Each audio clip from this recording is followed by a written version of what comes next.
Vivemos em um mundo onde a onda de terror e desastres tentam roubar a nossa paz, onde o mal sempre está tentando prevalecer.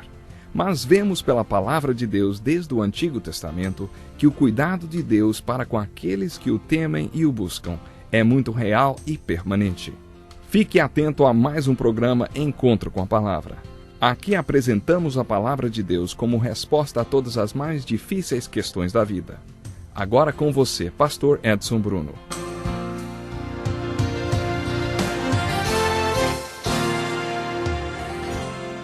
Olá, que ótimo estarmos de volta para mais um programa Encontro com a Palavra. Eu estou ansioso para juntos continuarmos estudando a Bíblia Sagrada. Jesus tinha pregado junto ao pé da montanha, às margens do Mar da Galileia, e a fim de fazer algo pelos problemas das multidões que o seguiam, organizou o que chamamos de o primeiro retiro cristão. De acordo com Marcos 3, verso 13, Jesus convidou um a um dos seus discípulos para acompanhá-lo ao alto dos montes, junto ao Mar da Galileia, aos quais chamamos apenas de monte.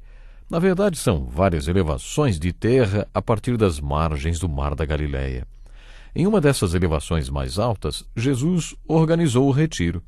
Podemos dizer que o objetivo principal de Jesus neste retiro foi mostrar como eles poderiam ser parte da resposta e da solução para todos os problemas que aquela multidão estava enfrentando. Todo o ensino deste sermão deve ser visto sob esta perspectiva. A primeira coisa que Jesus ensinou aos discípulos foram as bem-aventuranças. E a primeira bem-aventurança foi: bem-aventurados os pobres em espírito. A segunda, bem-aventurados os que choram. A terceira, sobre a qual falamos no último programa, bem-aventurados os humildes. No encontro com a palavra de hoje, veremos a quarta bem-aventurança.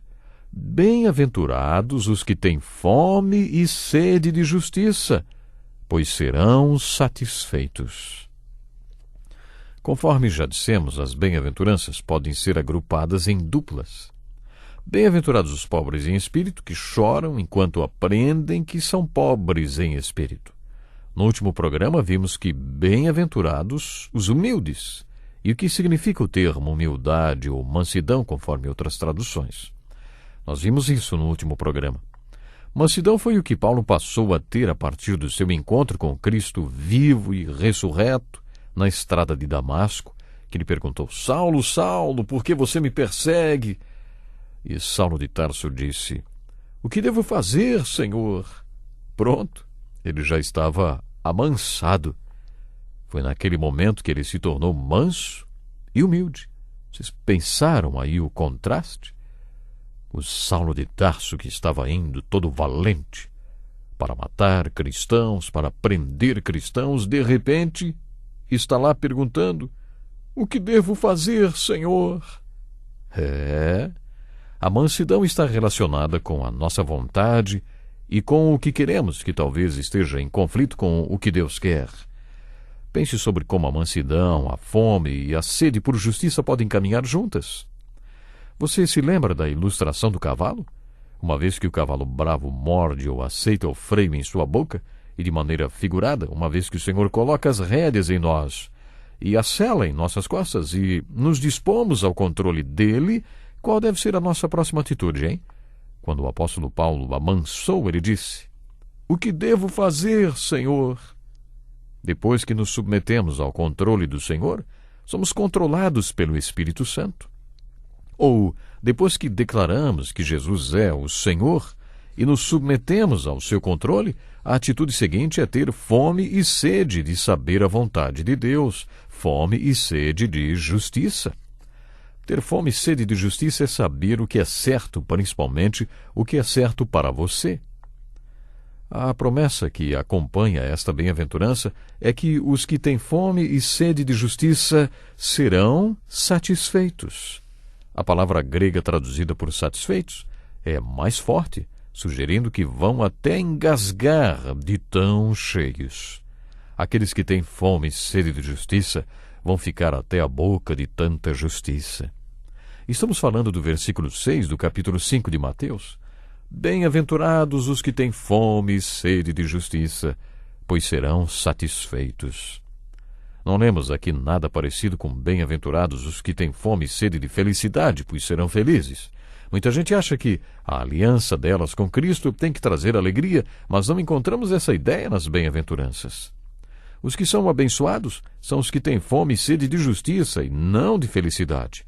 Também não lemos nada parecido com bem-aventurados os que têm fome e sede de realizações.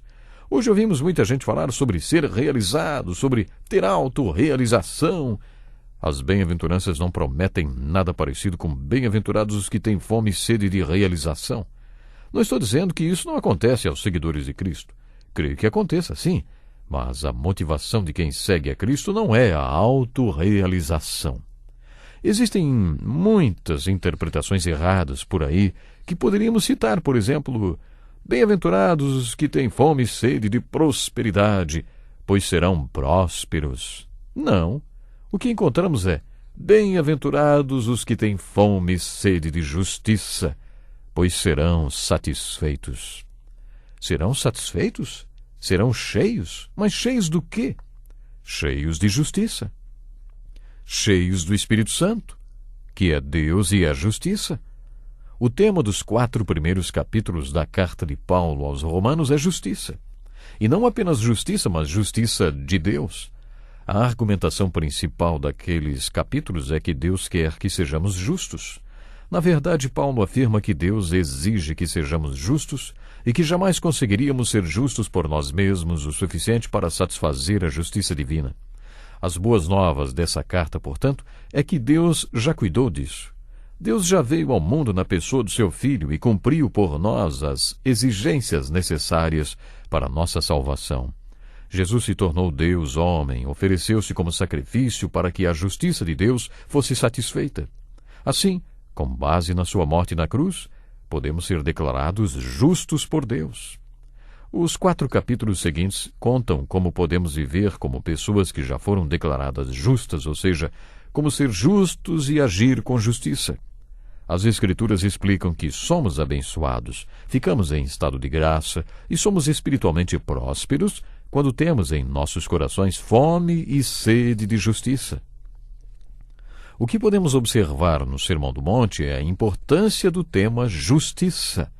Esse tema aparece no versículo 6, que diz: bem-aventurados os que têm fome e sede de justiça, pois serão satisfeitos. E depois, na última bem-aventurança, bem-aventurados os perseguidos por causa da justiça, porque deles é o reino dos céus. Das 8 bem-aventuranças, 2 têm a ver com justiça. Quando temos dentro de nós esta fome e sede pelo que é justo, entramos em um estado de graça, somos abençoados e nos tornamos espiritualmente prósperos. E a promessa é que seremos cheios de justiça. As bem-aventuranças também ensinam que, da mesma forma, entramos em estado de graça, somos abençoados e nos tornamos espiritualmente prósperos quando somos perseguidos por causa da justiça, porque temos fome e sede de justiça até que sejamos satisfeitos e nos tornemos justos. Chegamos ao ponto em que, pela graça de Deus, nos tornamos justos e temos atitudes justas, e por isso somos perseguidos. Mas, quando somos perseguidos por causa da justiça, somos abençoados. 2 das 8 bem-aventuranças, não esqueça, tem a ver com o agir com justiça. Observe também o que Jesus fala sobre justiça no versículo 20 do capítulo 5 de Mateus. Pois eu lhes digo que se a justiça de vocês não for muito superior à dos fariseus e mestres da lei, de modo nenhum entrarão no reino dos céus. Os escribas e fariseus eram justos? Eles tinham um conceito de justiça que batia de frente com o conceito que Jesus tinha. A justiça deles era externa. Eles queriam parecer justos. Eles faziam de tudo para que todos os vissem dando esmolas aos pobres nas ruas. Jesus falou que eles davam esmolas apenas para serem vistos pelos homens e serem considerados justos. Eles também oravam nas praças públicas para parecerem justos e piedosos para o povo. A justiça deles era externa. Jesus disse aos seus discípulos que eles deveriam ser justos interiormente e não exteriormente, que o homem interior é mais importante do que o homem exterior. É melhor que a justiça seja interna do que externa. A justiça dos escribas e fariseus era horizontal, ou seja, para ser vista pelos homens. Era dirigida aos homens e não a Deus. Quando eles oravam, na verdade, não falavam com Deus, mas com o povo que estava nas esquinas ou nas sinagogas ou onde quer que eles decidissem orar. Jesus enfatizou que nossa justiça deve ser vertical e não horizontal. Mas quando você orar, vá para o seu quarto, feche a porta e ore a seu Pai, que está em secreto. Então seu Pai, que vê em secreto, o recompensará. Os escribas e fariseus eram legalistas e, conforme comentamos, importavam-se apenas com as cerimônias e com o cumprimento dos sacramentos contidos na lei. Este tipo de justiça é legalista e não espiritual. Jesus se preocupava com o espírito da lei e não com a letra da lei. Deliberadamente, Jesus infringiu a lei do sábado para ter a chance de dizer a eles: o sábado foi feito por causa do homem, não o homem por causa do sábado. O espírito da lei do sábado visava o bem-estar do homem, e quando alguma coisa era feita no sábado para promover o bem-estar do homem, o espírito da lei do sábado era mantido. Mas eles eram tão legalistas que tinham perdido essa perspectiva. Mais tarde, o apóstolo Paulo se referiu ao espírito da lei em contraste com a letra da lei. A letra mata, mas o espírito vivifica, ele disse.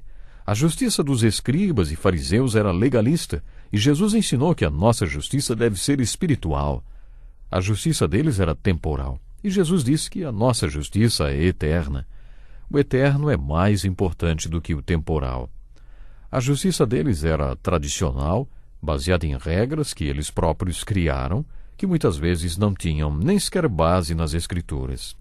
Jesus ensinou que a justiça deveria ser bíblica. Nos evangelhos de Mateus e Marcos, principalmente, Jesus bate de frente com os líderes religiosos por causa disso. Ele afirmou que, às vezes, as tradições deles contradiziam com as Escrituras, e quando isso acontecia, a tradição era mais autoritária do que as Escrituras. Jesus os repreendeu por causa disso. Portanto, a justiça dos escribas e fariseus era tradicional, e Jesus ensinou que a justiça verdadeira deveria ser baseada nas Escrituras. Jesus ensinou que a justiça dos seus seguidores deveria ser excepcional. Se a justiça de vocês não for muito superior à dos fariseus e mestres da lei, de modo nenhum entrarão no reino dos céus. A principal diferença entre a justiça dos escribas e fariseus e a de Jesus é que a deles, Jesus falou, era hipócrita, quer dizer, duas caras. No início da história do teatro, os atores usavam máscaras. Tinham duas caras. Pena que nós precisamos encerrar o programa agora, mas não perca o próximo. Até lá. Que lição importantíssima. Obrigado, pastor Edson Bruno. Prezado ouvinte, coloque em prática o que você ouviu aqui. Sem dúvida, sua vida será grandemente abençoada. Este é um estudo escrito pelo Dr. Dick Woodward, na voz do pastor Edson Bruno. Escreva-nos e solicite o material. Nosso endereço é Encontro com a Palavra, Caixa Postal 2011, CEP